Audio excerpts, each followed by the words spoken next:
Buenos días.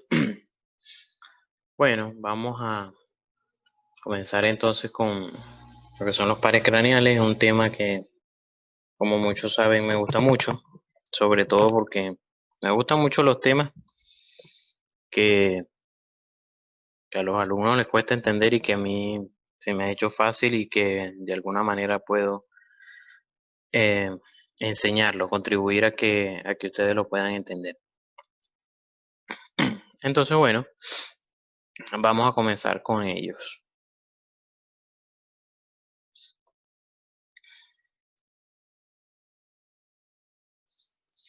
El día de ayer hablábamos de lo que eran la vía motora y la vía sensitiva, ¿no? Y tener en cuenta siempre esta vía.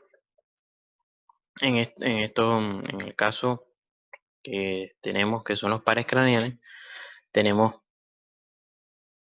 pares craneales que son motores, pares craneales que son sensitivos y pares craneales que son mixtos.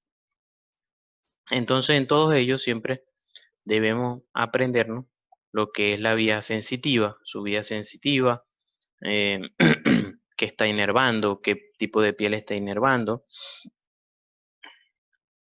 dónde está su ganglio, cómo se llama, dónde está esta segunda neurona dentro de lo que es el tallo encefálico, porque en el caso de, de los pares craneales, ellos en vez de usar la médula espinal, usan el tallo encefálico para su segunda neurona. Y entonces cada par craneal tiene su núcleo diferente. Igualmente, em, luego subía hacia la corteza cerebral, que todas van a llegar igualmente, la mayoría, pues, a lo que es en la circunvolución postcentral en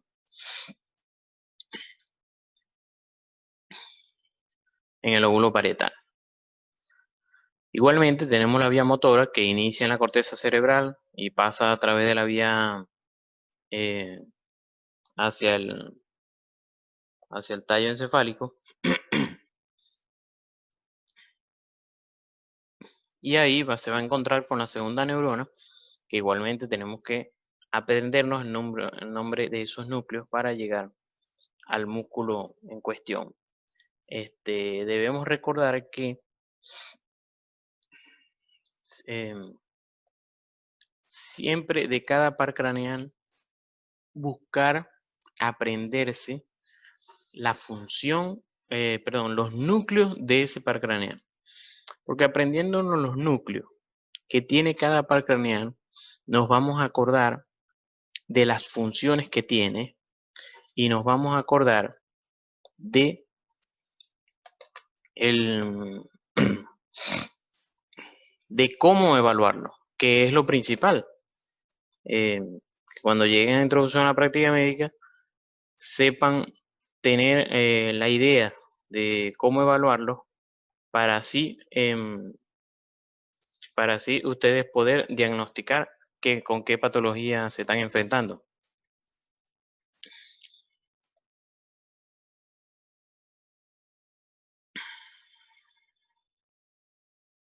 Ya va un momento.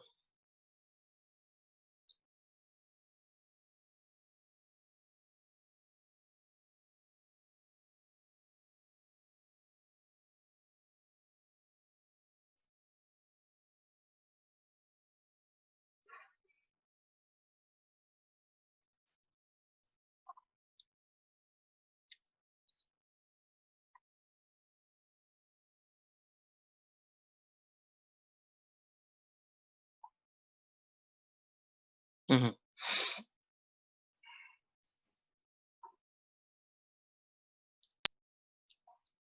Entonces, bueno, aquí tenemos una de las mnemotecnias famosas, pero de verdad que si nosotros nos estudiamos bien los pares craneales sin estar aprendiéndonos los nombres, igual no los vamos a aprender si no los estudiamos bien. Ah, ok, entonces tenemos el primer par craneal, que es el olfatorio.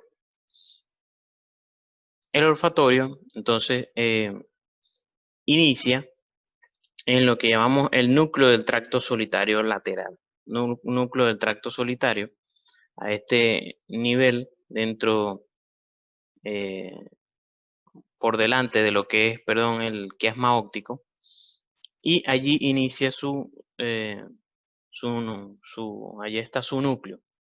Envía fibras, envía axones que van a hacer su recorrido a través de lo que es el tracto olfatorio, por encima de esto que es la lámina cribosa del etmoide. Aquí y aquí, en esto que llamamos bulbo olfatorio, allí están las otras células que van a enviar van a hacer sinapsis con estas otras células que están a este nivel, ya en la mucosa olfatoria, que son las células olfatorias. Es decir, que esta, mm, esta vía está compuesta por estas células olfatorias y, segundo, por estas células que están en el tracto olfatorio, que son las del núcleo olfatorio. Es decir, que tenemos células olfatorias y las del núcleo del tracto olfatorio. Es decir, esa vía está compuesta por esas dos solamente.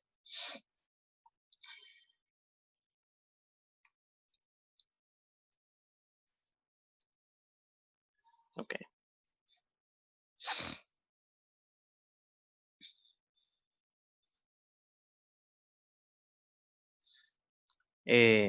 Como les había dicho, bueno, el origen aparente es el núcleo olfatorio, ahí con el tracto olfatorio, como lo vemos aquí en el tallo. Vamos a ir viendo la fotico del tallo y dónde está su origen aparente. Vimos su origen real en el núcleo.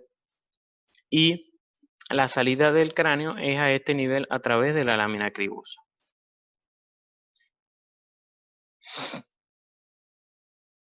Igual tenemos el nervio óptico, entonces, que inicia con lo que son los conos y bastones en la retina. Entonces, ese sí tiene más células que las vamos a ir viendo en su vía. Recuerden que entonces estas vías, cuando son los órganos de los sentidos que no son tacto, sino los otros cuatro, tienen una vía una vía diferente, tienen una cantidad de células diferentes y no se le llama sensitiva, sino vía sensorial. Entonces, en el caso del nervio óptico, tenemos que tiene conos y bastones y vemos aquí las capas de la retina. A algunos profesores les gusta bromarlo con esto, pero por lo menos particularmente nunca lo pregunté porque hasta ahora nunca me lo llegaron a preguntar. Obviamente los oftalmólogos sí se la saben, sí se la tienen que aprender. Em, obviamente, en estos días estaba hablando con un compañero, por cierto, que es un retinólogo. Em, bueno, entonces aquí están todos, pero lo que nos importa sí es la vía. Fíjense que aquí está la retina.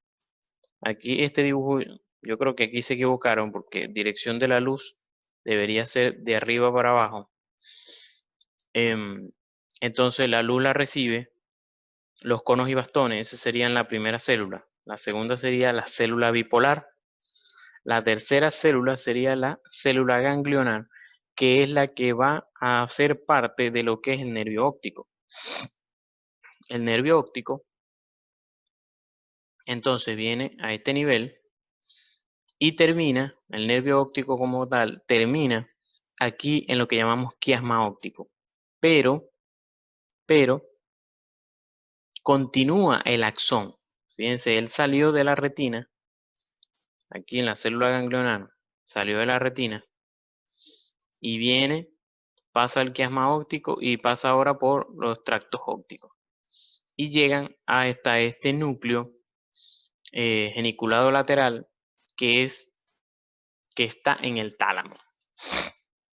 Allí se va a encontrar con la cuarta neurona, que entonces del tálamo va a ir hacia la corteza occipital.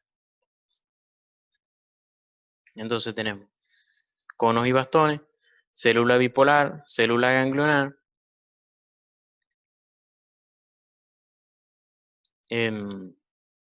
y cuerpo geniculado lateral o tálamo simplemente. Entonces en la corteza visual, en la occipital, allí es que entonces nos vamos a encontrar con la interpretación de todo lo que estamos viendo.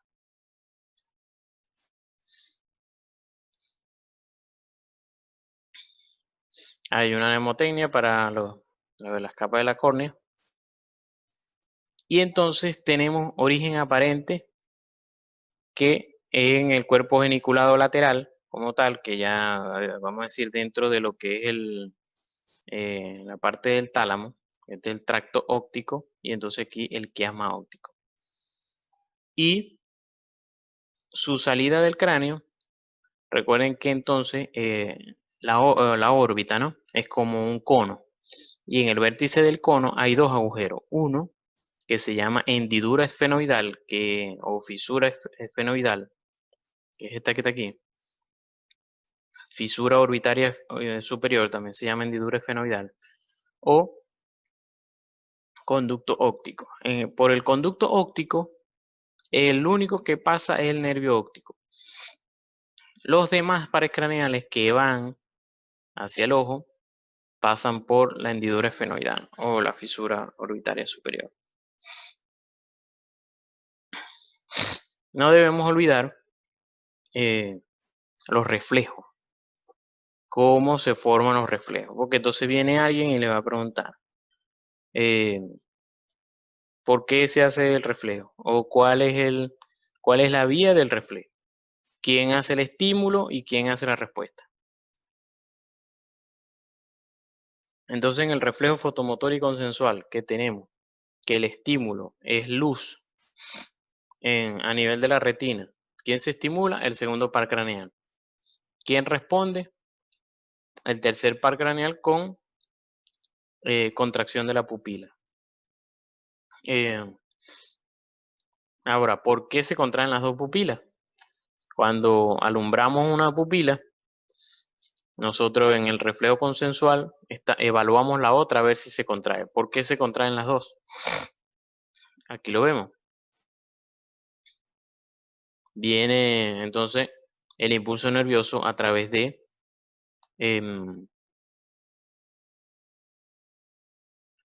a recordar, conos y bastones, célula bipolar, célula ganglionar, luego viene por aquí y antes de llegar al tálamo se desvía aquí. Esa información se desvía aquí y llega a este núcleo que es el núcleo pretectal. Y de este núcleo pretectal, por ejemplo, se alumbró el ojo derecho. Y de este núcleo pretectal izquierdo, porque aquí se decusó, entonces la información sale a los dos núcleos estos que están aquí, que son parasimpáticos del nervio oculomotor. Sale información del núcleo pretectal hacia los dos núcleos parasimpáticos, y eso hace que los dos núcleos parasimpáticos salga la información e estimule a las dos retinas para que se contraigan. Entonces, siempre alumbrar una sola retina va a dar como respuesta que se contraigan los dos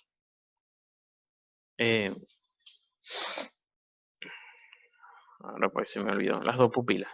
Ajá. Eso en cuanto al reflejo fotomotor y consensual. El reflejo de acomodación, que entonces me va a dar como respuesta, el estímulo igual va a entrar a través del segundo par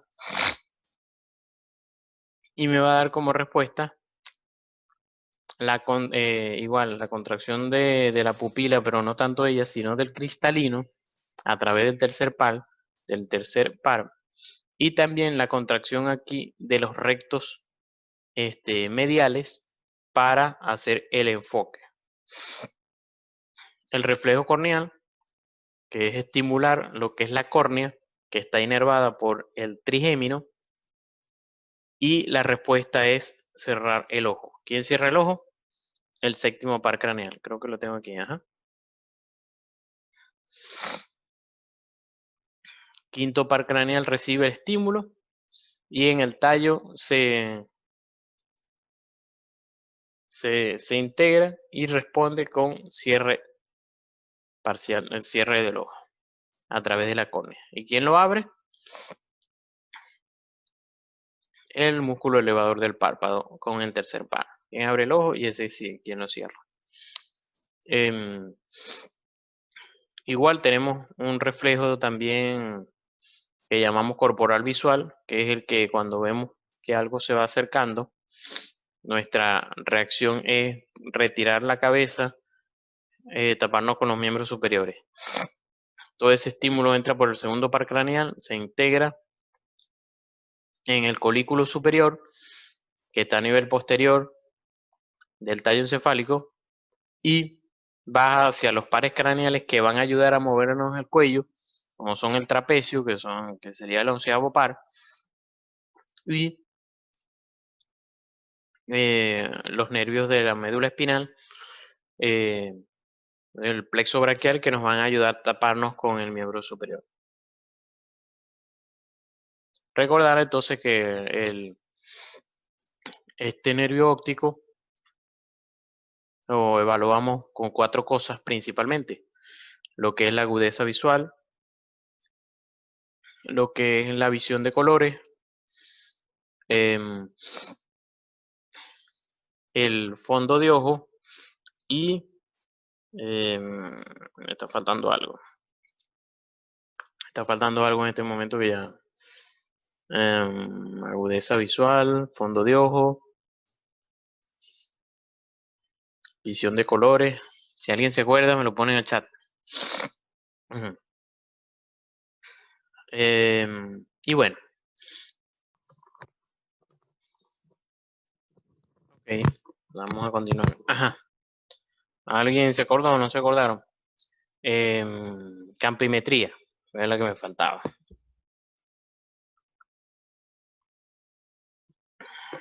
Para la evaluación del óptico. Ajá.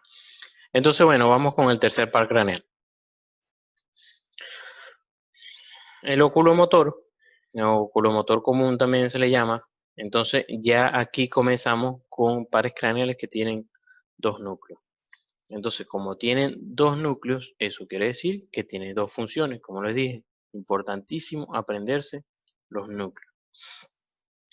Cuando hablamos, si recuerdan, cuando hablamos de origen real, estamos hablando de 2 núcleos. Del núcleo, de dónde está el cuerpo neuronal, de esa vía, de ese nervio, que el nervio lo que contiene es el axón, pero ¿dónde está el cuerpo neuronal? Está en el núcleo, allí dentro del tallo encefálico. Entonces eso es lo que necesitamos saber, ¿cómo se llama? Ese es el origen real y es lo más importante. El origen aparente es de dónde está saliendo el par craneal. Claro, eso quedó sencillamente en anatomía porque al principio no se conocían los núcleos y esas cosas, y cuando al principio los anatomistas empezaron a describirlo, obviamente describían el origen del par craneal. Y ya, bueno, el par craneal se inició aquí, se inició allá, se inició en la fosa peduncular, pero después se dieron cuenta que en verdad está compuesto por neuronas que tienen unos núcleos y que es lo que en verdad importa, y entonces dejaron de describirlo como origen, como tal, y entonces lo describían, lo dividieron en origen real y origen aparente. Entonces tenemos el oculomotor, que tiene 2 funciones, que son mover los músculos del ojo, por eso se llama oculomotor, y contraer la pupila. Por eso, entonces, para eso tenemos dos núcleos. El núcleo motor principal que mueve los músculos del ojo y el núcleo parasimpático que hace la contracción de la pupila. Se llama núcleo parasimpático porque está estimulado por el sistema nervioso simpático, que lo vamos a ver en la última clase, y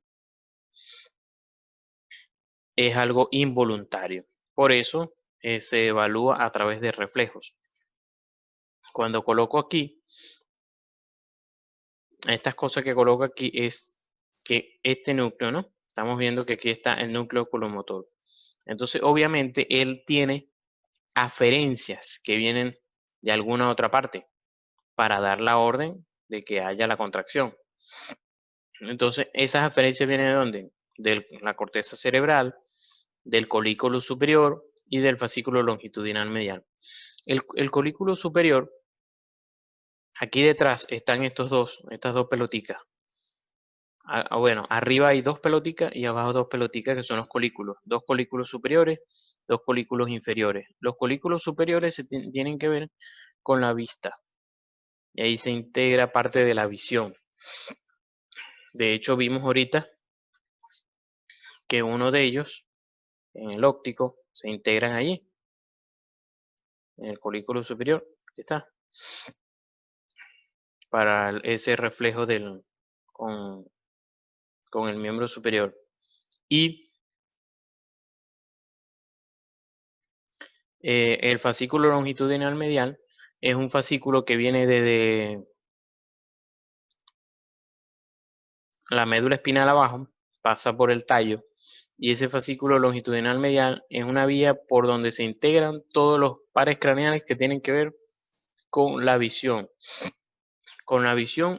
y la integran con el equilibrio, porque el equilibrio tiene cuatro componentes. A ver si se acuerdan. Estos componentes son la visión, el oído, la propiocepción y y el cerebelo. Esos cuatro componentes son necesarios para uno mantener el equilibrio. La visión, el oído, la propiocepción y el cerebelo. Entonces, ellos son como una silla que tiene sus cuatro paticas. Si falta una, uno todavía puede mantener el equilibrio, no a la perfección, pero lo puede mantener. Como una silla, le quitas una pata y todavía se puede mantener medio, ¿no? Pero si le quitas ya dos patas, ya no se puede mantener de pie. Así es uno. Ok. El origen aparente, como se dan cuenta, siempre son los mismos dibujos, pero yo les subrayo aquí lo que necesito en esa lámina. Lo que estoy destacando, el origen aparente en este caso es del tercer par craneal en la fosa interpeduncular y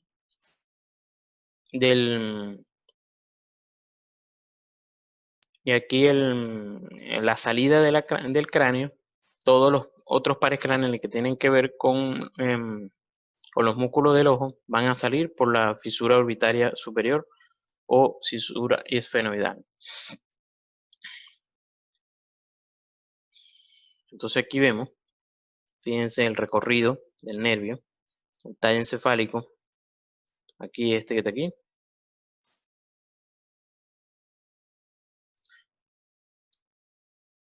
viene por aquí, sale aquí por la fosa interpeduncular. Entonces, fíjense que van dos líneas, una que es esta, que lleva la de los músculos, la vía que lleva la de los músculos, y esta que lleva la información desde el núcleo parasimpático. Estos dos van ahí. Después esta que es la del parasimpático se tiene que dividir y pasar por este ganglio para hacer sinapsis y llegar a lo que es la pupila y contraer la pupila y el cristalino. Y bueno, la otra vía que es para los músculos, obviamente ayuda a la contracción de cada uno de los músculos. el cuarto par craneal, entonces ya de los pares que son un poco más fáciles, ¿m? Ya va.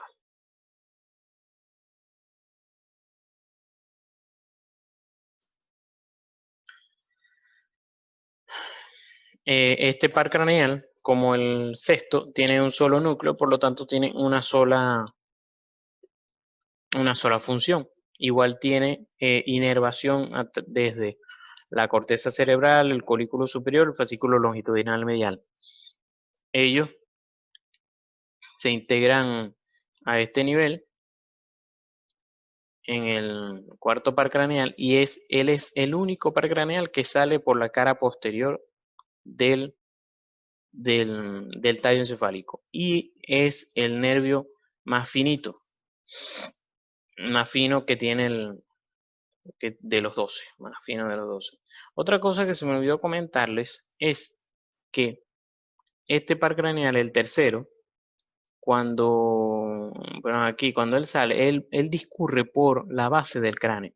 Al discurrir por la base del cráneo, cuando hay una herniación, es decir, cuando hay un aumento de la presión intracraneana y el cerebro no haya por dónde salir, y entonces él empieza a comprimir todas las estructuras que tiene alrededor, y entonces una de las cosas que se comprimen es el tercer par craneal porque discurre por la base del cráneo. Y al comprimirlo, entonces no ejerce sus funciones. Y una de las funciones como es contraer la pupila y entonces el paciente, tú le haces reflejo y entonces tú ves que la pupila se mantiene dilatada porque no hace la función de contraerla. Y ese es uno de los signos que vamos a ver en un paciente que haya aumento de la presión intracraniana, el paciente no va a contraer la pupila. Lo vimos ayer en una de las diapositivas por ahí. Entonces, como estábamos viendo aquí, el, el núcleo troclear, el núcleo del troclear o patético, sale por aquí por detrás y después se viene hacia adelante. Aquí está, igualmente, saliendo desde atrás, viene aquí hacia adelante. Sale por la fisura orbitaria superior.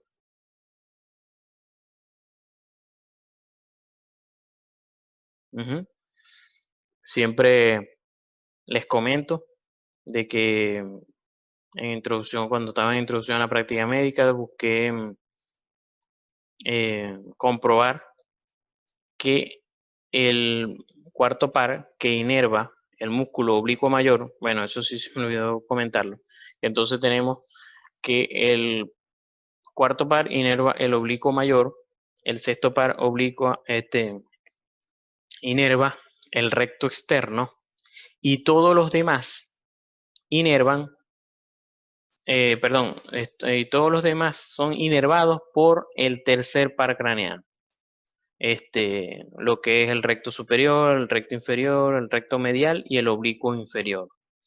Pero hay libros que te dicen que el oblicuo mayor mira hacia abajo y hacia afuera y otros que mira hacia abajo y hacia adentro. Ok. Ajá. Entonces, como les estaba diciendo, el el cuarto par craneal, entonces él ayuda a la contracción del oblicuo mayor. Pero en los libros está discutido si él mira hacia abajo y hacia adentro, hacia abajo hacia afuera. Pero yo por varias cosas me di cuenta que es hacia abajo y hacia afuera. Fíjense este libro que es el Grey's Anatomy, que él mismo dentro de una misma página se confunde. Si se fija, este ojo, ¿verdad? Este ojo sería el derecho porque tiene esto aquí que queda medial, ¿verdad? Y fíjense que él mira aquí, está mirando hacia el oblicuo superior, dice que mira hacia abajo y hacia afuera. Ok, dale, pues. Que yo me voy a olvidar entonces de sí, está bien, está bien. Ajá. Mira hacia abajo y hacia afuera. Y entonces, en cambio, aquí, este mismo ojo o sea, en este mismo libro, fíjense que aquí dice que el oblicuo superior hace que mire hacia abajo y hacia adentro. Entonces, él mismo anda enredado. Entonces, varias de mis razones es porque los libros que son respetados, como el Testí, el Josías de Lima, que es este libro, Josías de Lima fue un anatomista en nuestra universidad que hizo dibujos, hizo libros, guías, fíjense la letra, o sea, a máquina, sobre, eran de Morfo 1, Morfo 2 y Morfo 3. Siempre he querido tenerlos, pero nadie los ha pasado digital. Y bueno, no he ido más a Coro y eso, y si algún día llego a verlo para que si lo compren así en copia, lo compro. El problema es que ya las copias estaban tan feas que también no valía mucho la pena. No sé si alguien los habrá transcrito, ¿no? Bueno, está el SNEL, que es el que usamos más que todo en Neuro, y el Suro, que es un libro respetado de semiología. Todos ellos dicen que mira hacia abajo y hacia afuera. Además, tenemos el campo visual. El campo visual, recuerden que si tenemos el ojo derecho, ¿verdad?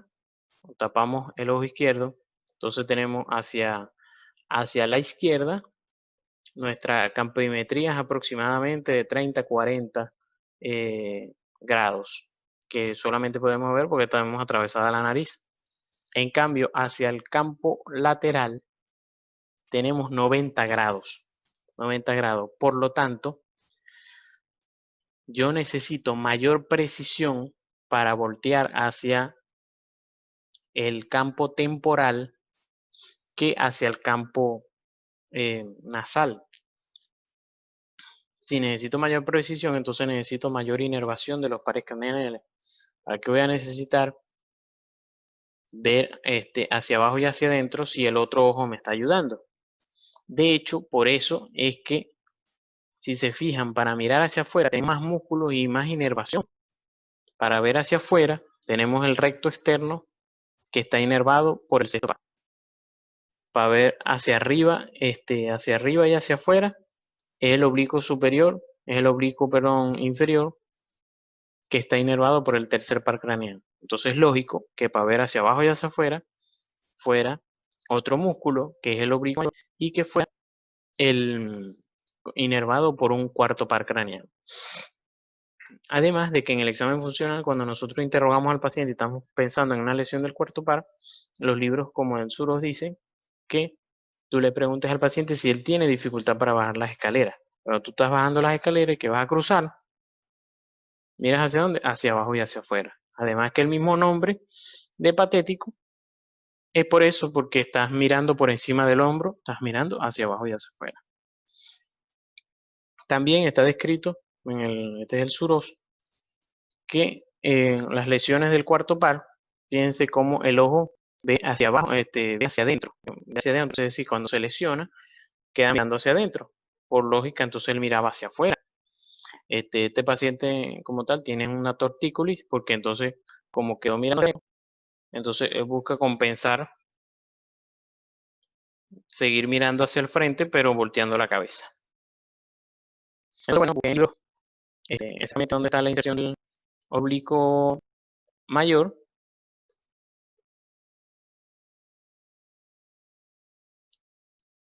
Y entonces lo hice en una maqueta. Esto no fue introducción, esto fue introducción, pero cuando me quedó, que hice un gran, porque entonces me puse a discutir con el profesor. Hasta como que no va a correr.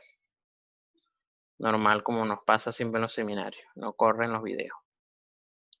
Bueno, después al final se los hago correr.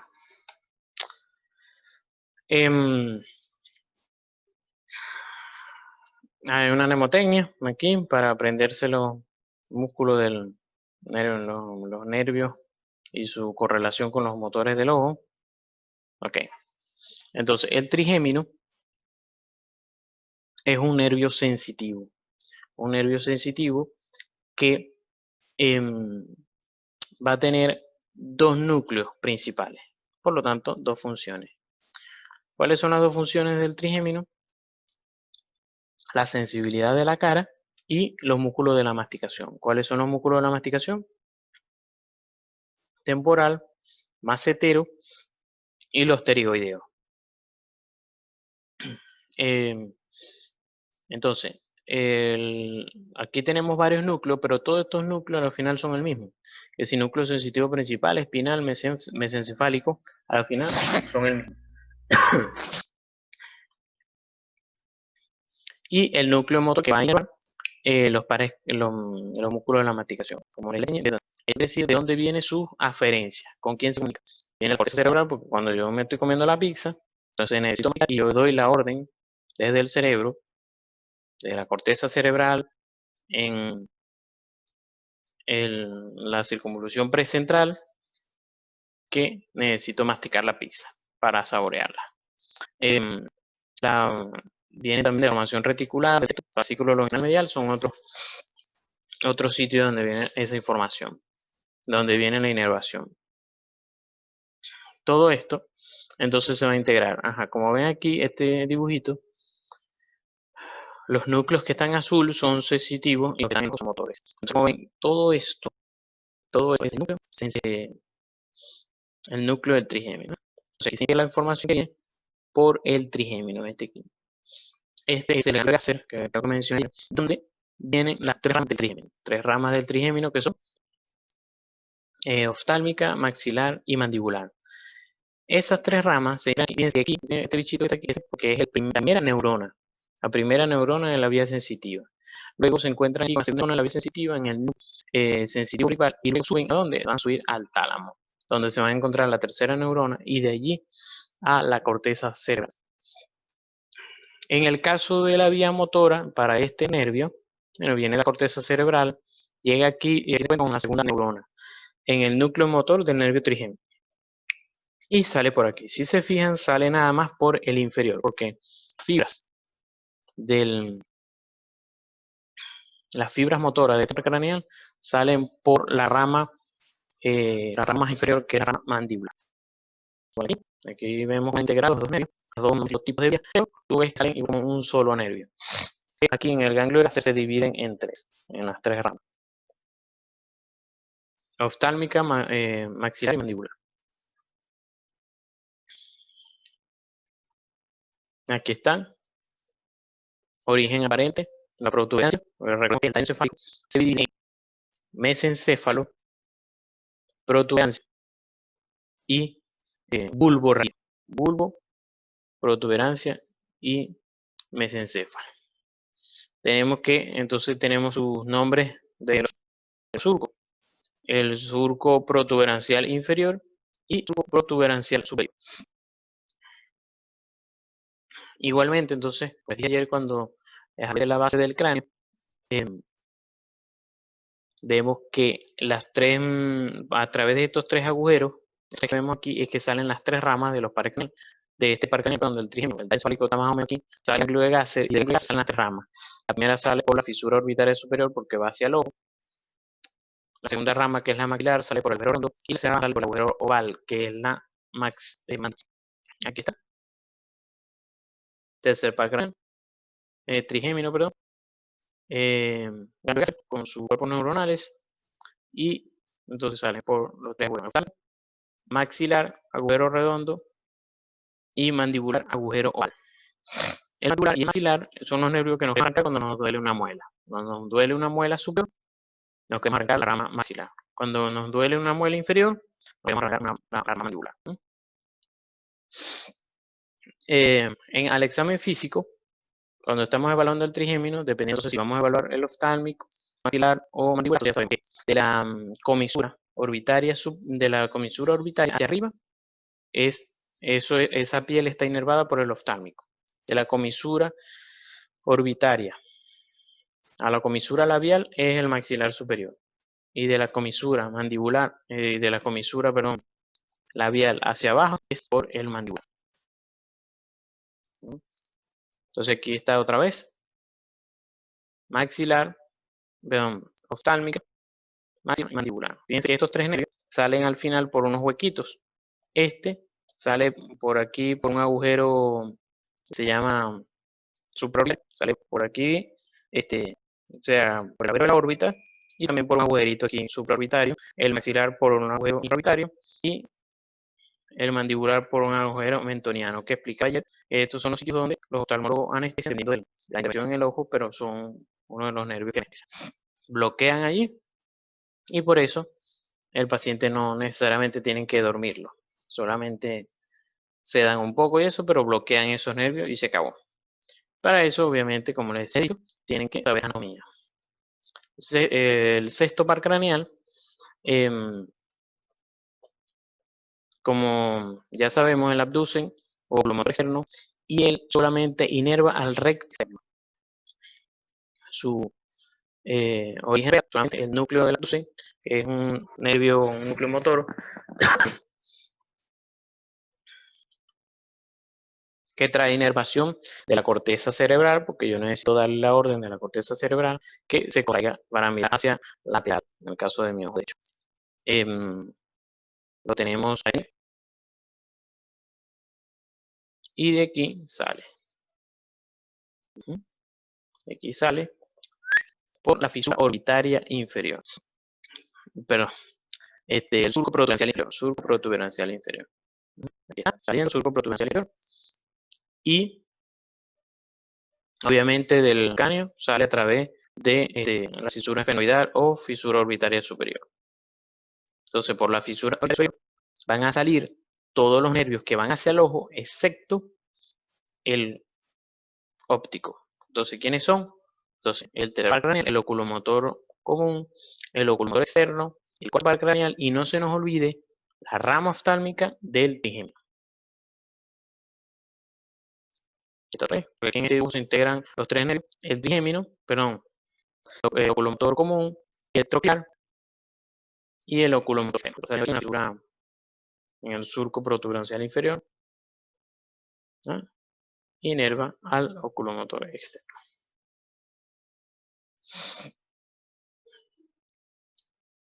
Vamos en la mitad de la página, que obviamente son ustedes mismos. Vamos por lo menos ver el séptimo y entonces dejamos para hacer ver los otros pares craneales.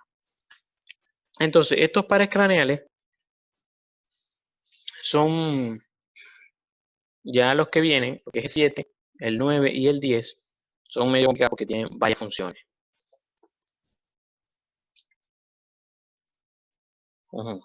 Entonces, tenemos, fíjense que el origen real del facial son tres núcleos. Son tres núcleos. Tenemos un núcleo motor principal que nos va a ayudar a mover los músculos de la cara. Por eso trae innovación de la formación reticular, porque la formación reticular es parte de lo que es el sistema límbico que da las emociones. Entonces, por eso la formación reticular inhibe también esos músculos para que cuando nosotros a veces involuntariamente ponemos una cara, ¿estás bravo? No, entonces tenemos cara de bravo. ¿Por qué? Porque la formación reticular está dando esa información a pesar que, como decir, algo involuntaria. No quieres dar esa cara, pero la estás poniendo. Entonces, eso lo hace la formación reticular. Los núcleos salivatorios superior y lagrimal, que son parasimpáticos, son involuntarios, por lo tanto no se pueden evaluar, que inervan lo que es la glándula submandibular y submaxilar. Y el núcleo del tracto solitario, que es sensorial porque va a darnos el gusto, que en los 2 tercios anteriores de la lengua. O sea, como esta es una vía sensorial, trae información de la lengua y después sube ¿a dónde? Por eso siempre se lo coloco aquí, al hipotálamo, al tálamo y a la corteza cerebral, que es donde vamos a integrar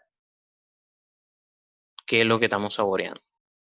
Entonces, como este es motor y sensitivo, aquí vemos el núcleo del tracto solitario, perdón, este es el núcleo del tracto solitario, y que va a llegar la información del séptimo par, la parte sensitiva. Y la parte motora en la que estamos viendo en este. Es este músculo, este núcleo, que de hecho da la vuelta alrededor del sexto, no se sabe por qué, y después es que sale.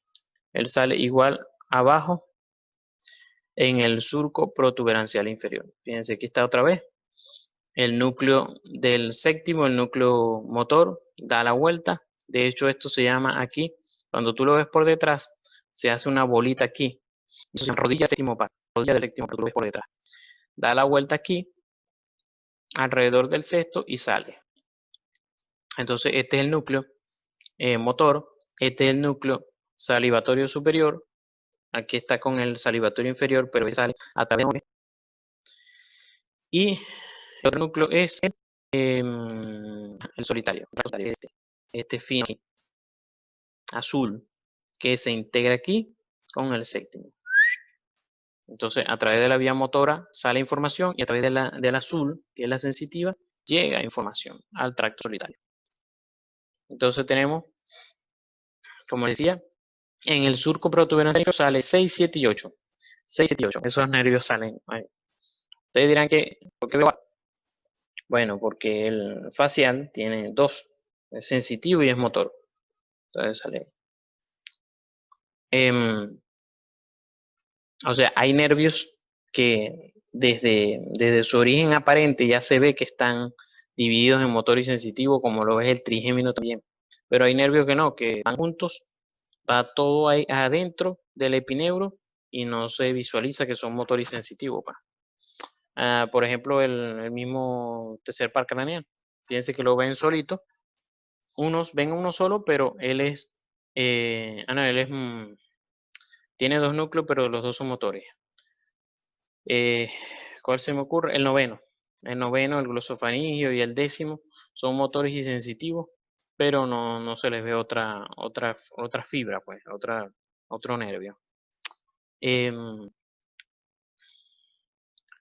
séptimo par, él sale junto con el octavo a través de este agujerito que se llama conducto auditivo interno.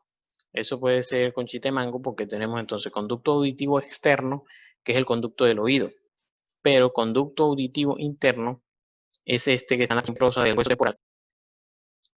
Y por ahí el 7 y el 8. El 8 facilito porque va para el oído. Es el vestíbulo coclear. Y de una vez aprovecho de decirles lo que es la parálisis facial. ¿Cómo hacer el diagnóstico? Bueno, no cómo hacer el diagnóstico, sino por qué sucede. O sea, ¿cuál es la diferencia entre una parálisis facial periférica y una parálisis facial central? En teoría, la parálisis facial central ocurre en la primera neurona. En cambio, la parálisis facial periférica ocurre daño de la segunda neurona. Entonces, obviamente, ¿cuál es más grave? La central, porque hay una lesión a nivel del cerebro, porque la lesión está entre la corteza y el tallo encefálico. En cambio, en la periférica está entre el tallo encefálico y su salida del nervio hasta que llega a la cara, que es la que ocurre con los cambios de temperatura y entonces se desinervan los músculos de la cara. Ahora, ¿qué pasa? Que hay una manifestación diferente en ellos dos. Fijémonos aquí. Esta es la corteza cerebral,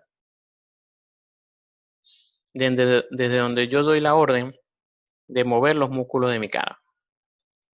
Este es el núcleo facial, el núcleo motor del facial. Resulta que el núcleo motor del facial, él se divide en dos partes. Una parte, unos núcleos superiores, una partecita superior, que van a inervar la parte superior de la cara, el músculo superior de la cara. Y el núcleo inferior va a inervar los músculos inferiores de la cara.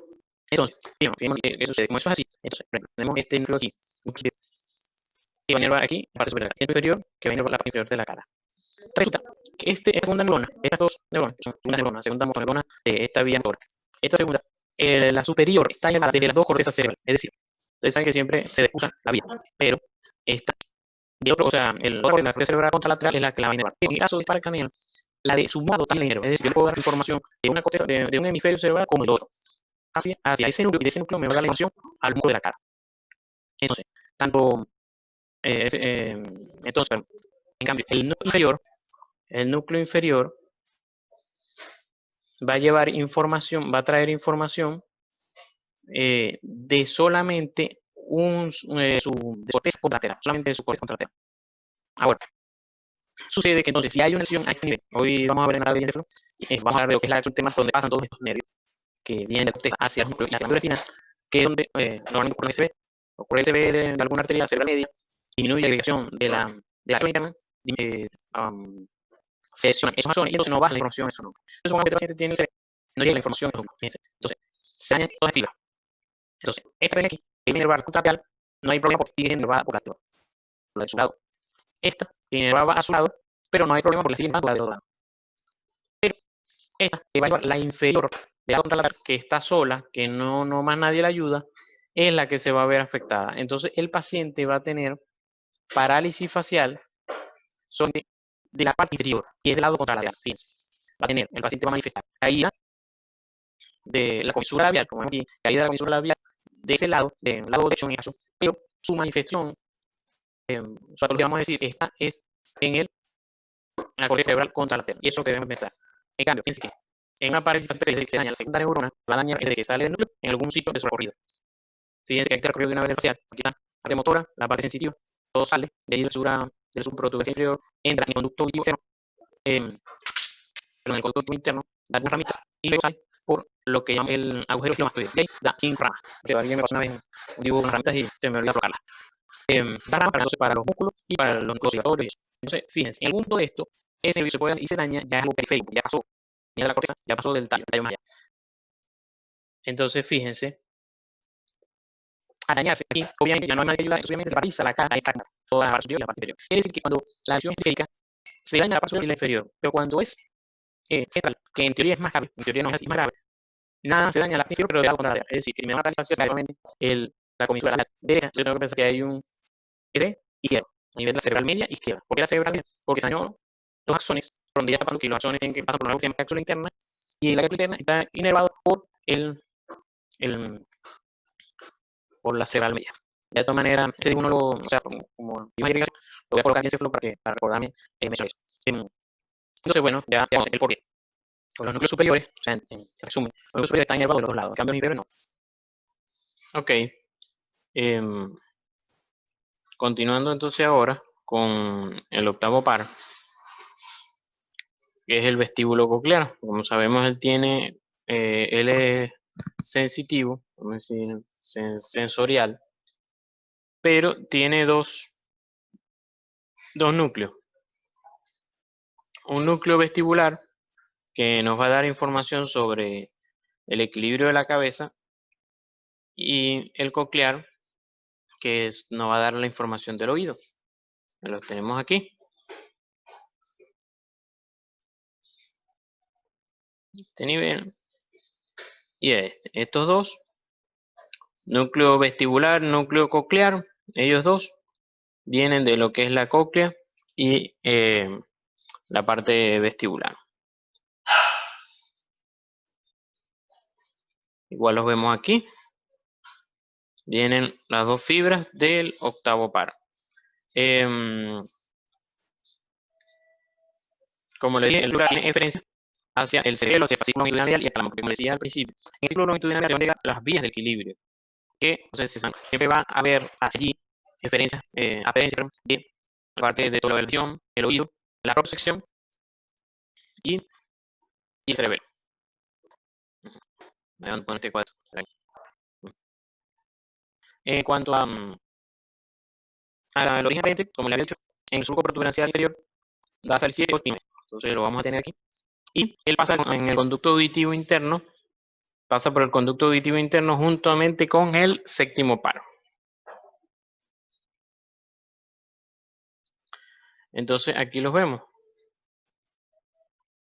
Aquí vemos la parte de lo que es el oído, la parte de coclear y la parte vestibular. Aquí está su ganglio, como le dije, siempre hay una primera neurona en la sensitiva y un ganglio. Y aquí está. Aquí de la hora sensitiva. Y ya va.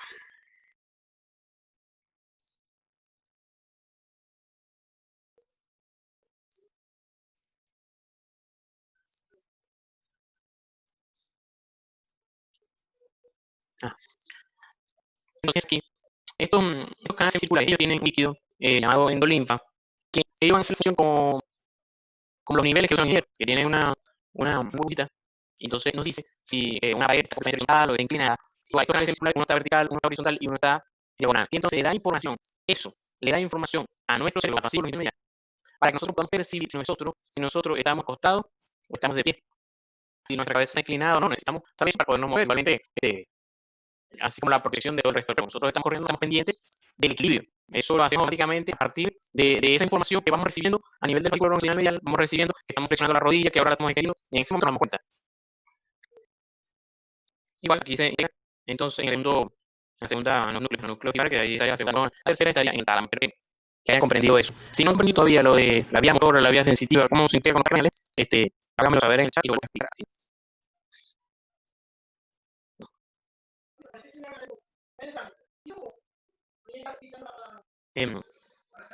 Aquí está igualmente los núcleos, fijémonos la vía. Entonces en la vía vestibular, la primera neurona está en el ganglio vestibular, la segunda estaría aquí, en lo que es el núcleo vestibular, y después eso se integra a el cerebro, sobre todo, pasa por el fascículo longitudinal medial, fíjense cómo hay fibras en el fascículo longitudinal medial, y algunas fibras pocas, la mayoría va al cerebro, pasa por el tálamo y la corteza cerebral con la para ser consciente de que donde tenemos la cabeza. Igualmente el oído tenemos varios neuronas, ganglio, la primera neurona, el ganglio espiral de la cóclea, segunda, núcleo cóclea anterior, tercera, núcleo olivar, y cuarta, tal, y llega a la corteza cerebral. Como dije, hay algunos que cuentan de una vez a la corteza cerebral, en este caso llega a temporal. O se integran en el código inferior, recuerden que los códigos que son dos políticas arriba, dos políticas abajo, por detrás del tallo, ahorita ellas, las superiores, se integran con la visión, la inferior con el oído. Son estas dos políticas aquí, uno y dos superiores, uno y dos inferiores. Aquí se lo está enseñando el glúteo. Ok, no voy a parar el glosofaringeo. Así como el facial, como les dije, más complicados son 7, 9 y 10.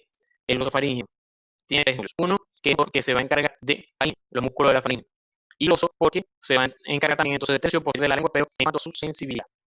O se me va a preguntar bueno, en el examen de morfo, aquí en introducción no me preguntaron, pero yo siempre lo veo preguntando en cuanto al ojo. Le digo, deme la animación motora, sensitiva y sensorial del ojo. Entonces, la respuesta es motora, tiene el ojo, tercer par, cuarto par, sexto par. Sensitiva, si toco el ojo, ¿quién siente eso? El ejemplo. Y me falta la sensorial, que es la visión, el segundo par. Esa es la respuesta. Pero siempre nos volvemos mucho porque ningún libro nos da esa respuesta así en una sola página.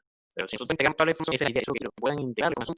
Pueden integrar, ustedes, cuando tenga un paciente, tenga esto, tenga esta administración, ustedes pueden integrar y no ponerse a pensar que el sí te lo va a dar todo así. No, si yo tengo visión de tal par, no. Hay que ver, pensar, debe estar dando esto porque está manifestando esto. Igual con la lengua.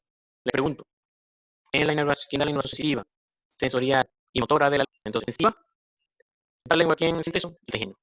Sensorial, el gusto de la lengua, ¿quién la da? Séptimo par, los inferiores, noveno par, la parte posterior, el tercer superior. Y para la lengua, el hipoloso, que es el doceavo. Ahí está, ok. Entonces, tenemos el núcleo salivatorio inferior. Recordemos que el núcleo salivatorio superior tiene el facial. Con su mandibular, su mandibular, está cargada de la parotida. Es decir, que si nosotros probamos un limón, ¿dónde pasa ese impulso nervioso que hace que probemos el limón y que nos dé un dolor aquí en la región parotida? Entonces vamos a analizar. Sabríamos limón. Eso es un sabor ácido. Eso es en el tercio de la lengua. En el otro anterior de la lengua. Entonces solo el facial, su facial llega al núcleo salivatorio, perdón, llega al tracto solitario. Y el tracto solitario hay una neurona que se integra con el núcleo salivatorio inferior, sobre todo. El núcleo salivatorio inferior, como es algo muy ácido, entonces el estímulo es muy grande, entonces el respeto es muy grande, y por eso es una contracción fuerte de la parótida, y nos duele porque la contracción es muy fuerte. Entonces, va el impulso nervioso sobre el núcleo salivatorio inferior, sale y llega a inervar la parótida. De hecho, si se fijan, la diferencia, es decir, el núcleo salivatorio inferior no solamente llega información como les digo, del tracto solitario, sino también del núcleo olfatorio, del tracto solitario. ¿Por qué? Porque del hipotálamo, porque ahí se va a la base de los recuerdos que se relacionan con los sentimientos, con recuerdos, vamos a decir, con recuerdos buenos o malos. Entonces, por ejemplo, si ustedes se cuenta, a veces recuerdan un limón y les da, le da la salivación, la contracción aquí. ¿Cómo hace eso? Bueno, porque el hipotálamo envía la información al núcleo salivatorio inferior de que tú vas a comer limón. Igualmente, el núcleo olfatorio, olemos una buena comida y salivamos. ¿Cómo ocurre eso? Bueno, el núcleo olfatorio, que nosotros acabamos de oler, va al núcleo salivatorio inferior y eso sucede. Y como digo, como es algo parasimpático, es involuntario.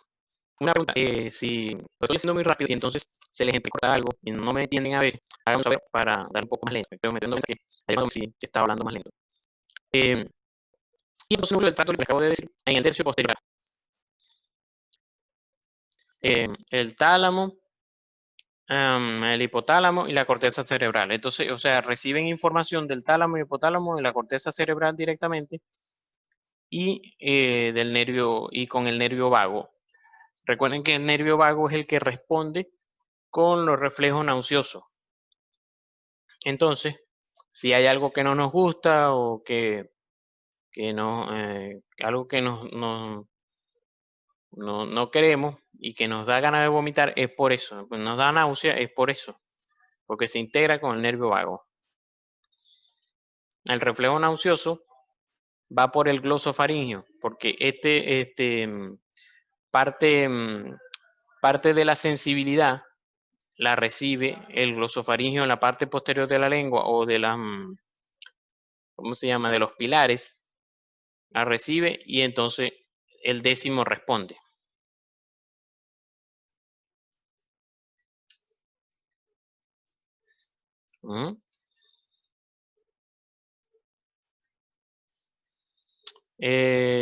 Aquí están los núcleos. Núcleo salivatorio superior es del séptimo. Núcleo salivatorio inferior es del noveno. Otra cosa que es del noveno, esto que vemos aquí, el núcleo ambiguo y el tracto solitario que vemos aquí atrás. El núcleo ambiguo, que es el núcleo motor del noveno, que va a ayudar con las contracciones de los músculos faringeos, y el núcleo del tracto solitario. Lo subrayo en azul cuando es sensitivo y en rojo cuando es motor.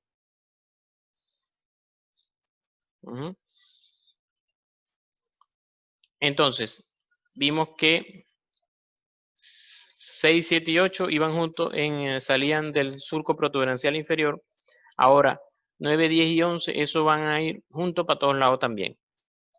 Pero ellos salen por el surco retroolivar. Esta pelota que está aquí, que es esta misma, se llama oliva, que es un núcleo del octavo par que vimos ahorita. Entonces, salen estos tres del surco retroolivar. Ese es su origen aparente. Y salen los tres junticos y salen del cráneo, salen por el agujero yugular. Aquí está entonces, agujero yugular. Y entonces van a inervar lo que es la parótida y los músculos, la sensibilidad sobre todo de los músculos y la sensibilidad de la parte posterior de la lengua, de lo que es la faringe. Es decir, el glosofaringio y el vago se relacionan mucho porque el mismo libro dice que ellos, los dos, se encargan parte de la sensibilidad y parte de la parte motora de la faringe. Fíjense que el Snell, que es de donde saqué el texto, habla del núcleo ambiguo como motor, que es la parte motora de los músculos. Y fíjense que aquí el Netter representa más que todo la sensibilidad con lo azul.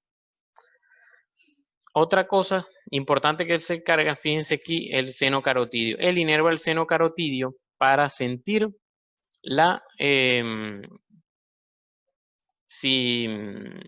para estar, vamos a decir, midiendo lo que es la presión arterial y medir el oxígeno. Recuerden que entonces si se estimula el seno carotidio, él va a interpretar que hay aumento de la presión arterial, lleva esa información aquí al núcleo del noveno par y al centro vasomotor que está en el tallo encefálico, y de ahí regresa la información de que se baje la presión arterial. Por ello, entonces al hacer ese masaje allí en las dos arterias, se puede interpretar eso y hay un brusco descenso de la presión arterial y el paciente se puede hasta desmayar.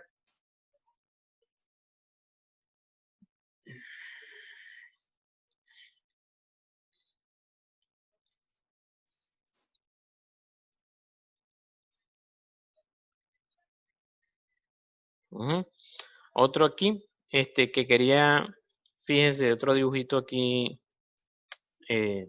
nuevo que no había usado. Aquí el tercio anterior de la lengua, fíjense cómo va a través del séptimo par, ¿ves? nervio de la cuerda del tímpano, que es uno de los nervios es una de las ramas del séptimo, llega y se integra en el núcleo del tracto solitario. Fijémonos, entonces este sería la primera neurona, aquí en el tracto solitario, segunda neurona, y después sube hasta el tálamo. En el tálamo da la tercera neurona y llega a la corteza en el centro del gusto. Igualmente, la parte posterior, que es del noveno par, primera neurona, segunda neurona, núcleo de tracto solitario, y todo eso sube, como ya les acabo de decir, al tálamo y llega a la corteza cerebral. Hay una parte aquí que está diciendo que se integra en el área pontina del gusto, pero no, sinceramente no he llegado a leer esa parte, pues. O sea, en el SNEL que yo leí no hablaba de eso, pero aquí en el Netter sí lo menciona. El vago, entonces él tiene tres núcleos más. Entonces él también toma parte en el núcleo ambiguo junto con el noveno, por eso es que lo vemos aquí los dos juntos. Este es el noveno y este es el décimo, y los dos parten del mismo núcleo. Tiene un núcleo propio que es el que ayuda a inervar el corazón, esófago, estómago. Al final del día, que vamos a ver sistema nervioso autónomo, vamos a ver que el sistema nervioso simpático lo controla casi en su totalidad el nervio vago. Y se encarga de todas estas funciones, el bronquio de la contracción de los bronquios, ayuda a disminuir la presión arterial, disminuir la contracción de las arterias, disminuir la frecuencia cardíaca y aumenta el trabajo del esófago, estómago, intestino. En la clase de sistema nervioso autónomo vamos a ver eso.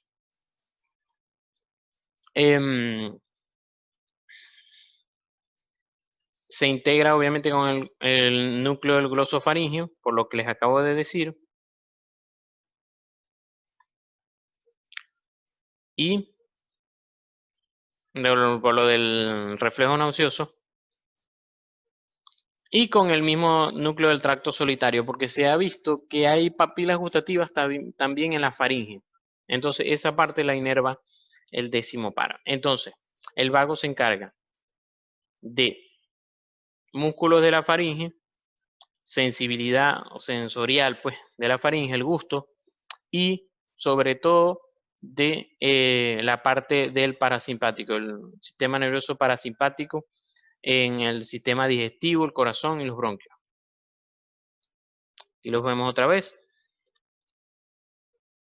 Esto, a ver, aquí, este núcleo, que es el ambiguo, y el núcleo del tracto solitario.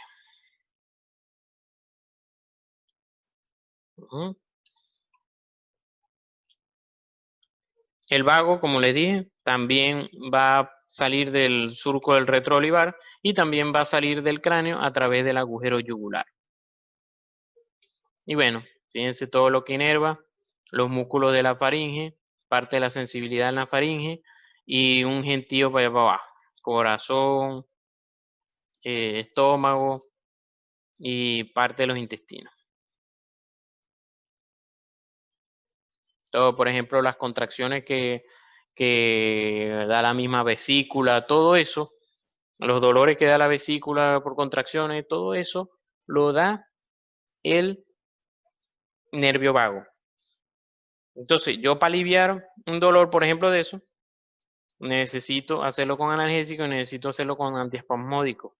Esos antiespasmódicos, entonces yo tengo que pensar en farmacología. Debo bloquear el vago. ¿Cómo lo bloqueo? Bloqueo los neurotransmisores que están en el vago. Y cómo, para saber eso, entonces, obviamente debo estudiar. Entonces, por eso lo vamos a ver en sistema nervioso autónomo, que aunque veamos, bueno, es un sistema nervioso automático ahí que no me importa. Pero para tú aliviar ese tipo de dolor, necesitas saber sobre el sistema nervioso autónomo. Para saberlo, tratar la hipertensión arterial, bajar la frecuencia cardíaca, que ayuda a bajar la presión arterial, necesito saber el sistema nervioso autónomo. Es para farmacología, o sea, ustedes no se imaginan Eso, ustedes ven una sola clase en Morfo de sistema nervioso autónomo, pero cuando van a farmacología, eso a cada rato mencionan esos neurotransmisores. No solamente cuando ven en farmacología ven sistema nervioso, no, como les digo, cuando ven hipertensión arterial, cuando ven analgésicos, todo eso, cada rato le mencionan sistema nervioso autónomo, qué receptores hay en tal parte, qué neurotransmisores son. Entonces voy a tratarlo con esto, voy a tratarlo con aquello. Entonces de verdad que esa es una clase importante. Además que me gusta mucho porque es medio cómica a veces. Aunque yo no soy cómico para nada. Pero bueno. Ya estamos terminando. Lo que nos quedan son dos nervios motores. El 11º par es el accesorio o también espinal. Él tiene dos núcleos que son motores. Uno que es en la médula espinal, que es este que está aquí. Vamos a decir, esto es ya la médula espinal. Y otro que es parte aquí de lo que es el mismo núcleo ambiguo.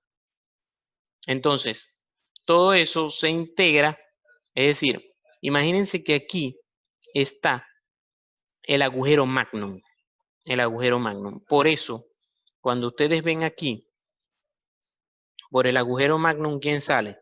Creo que está aquí. Raíces espinales de los nervios accesorios, porque ellos suben para después salir por el agujero yugular.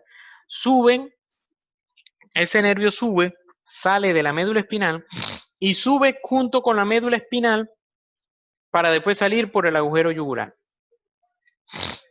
Aquí está mejor.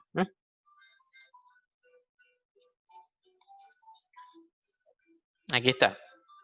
Estos núcleos aquí, esto es médula espinal. Estas neuronas aquí suben porque van a ser parte del 11º par y se unen con el núcleo ambiguo y hacen un solo nervio llamado accesorio. Es accesorio, se llama accesorio porque es accesorio a la médula espinal. Aquí estamos entonces en la base del cráneo y ahora sí salen por el agujero yugular junto con el 10º y el 9º par. Y aquí entonces salen y entonces inervan al esternocleidomastoideo y al trapecio. ¿Ven? Entra por el agujero magnum y sale por el yugular.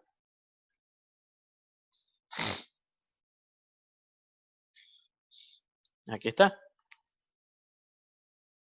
Creo que voy a apurarme un poquito. Por eso que dice el núcleo espinal está en el asta gris anterior de la médula espinal. Voy a apurarme un poquito, ya quedan 4 minutos. Pues tendríamos que renovar y bueno, para que no hagamos eso. Bueno, aquí ya les señalé los dos núcleos, ambiguo y el núcleo espinal. Sale del retroolivar y sale por el yugular. El hipogloso, entonces, solamente un núcleo llamado el núcleo del hipogloso. Aquí está señalado. Y sale el 12º par.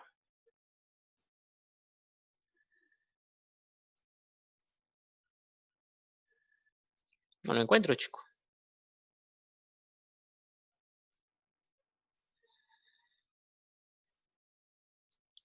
Núcleo accesorio.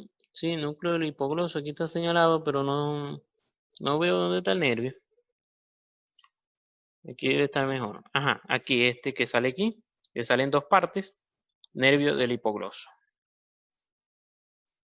Aquí no lo pusieron. Entonces, 11, 10 y 9. Aquí no lo pusieron. Ok.